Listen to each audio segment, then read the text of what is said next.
Hi friends, welcome back to A B J H all in one YouTube channel.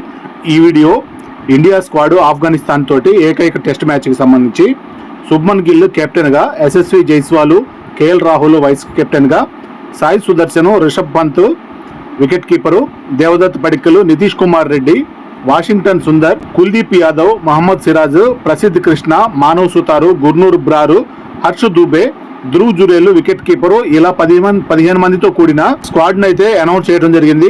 Afghanistan తోటి ఏకైక test match కి ఆడబోయే ప్లేయర్లది squad ఇది June 6 నుంచి అయితే ఇది ప్రారంభం కాబోతుంది. ఇప్పుడు ప్రస్తుతం ఐపీఎల్ మ్యాచ్లు అయిపోయిన వెంటనే 31 తోటే ఐపీఎల్ మ్యాచ్లు అయిపోతాయి. దాని వెంటనే ఒక 4 రోజులు రెస్ట్ తీసుకున్న తర్వాత ఈ మ్యాచ్ అయితే స్టార్ట్ అవుతుంది టెస్ట్ మ్యాచ్ కి సంబంధించి.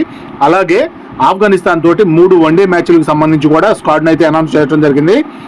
కెప్టెన్ శుభ్మన్ గిల్, రోహిత్ శర్మ, విరాట్ కోహ్లీ, శ్రేయస్ అయ్యర్ వైస్ కెప్టెన్గా, కేఎల్ రాహుల్ వికెట్ కీపర్గా, Ishan Kishan wicket keeper, Hardik Pandya, Nitish Kumar Reddy, Washington Sundar, Kuldeep Yadav, Harshdeep Singh, Prasidh Krishna, Prince Yadav, Gurnoor Brar, Harsh Dubey, ఇలా 15 మంది స్క్వాడ్ తోటి అనౌన్స్ చేయడం జరిగింది. టీముకు సంబంధించి 3 వన్డేలు అయితే ఆడబోతున్నారు ఒక టెస్ట్ మ్యాచ్తో పాటు.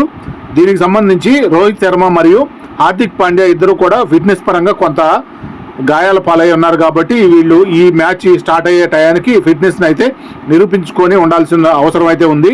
ఈ విధంగా ఇండియా స్క్వాడ్ని అయితే అనౌన్స్ చేసి ఆఫ్ఘనిస్తాన్ తోటి ఒక టెస్ట్ మ్యాచ్కి 3 వన్డేల మ్యాచ్కి అయితే సిద్ధం కాబోతున్నారు. జూన్ 6 నుంచి మ్యాచ్లు అయితే స్టార్ట్ కాబోతున్నాయి.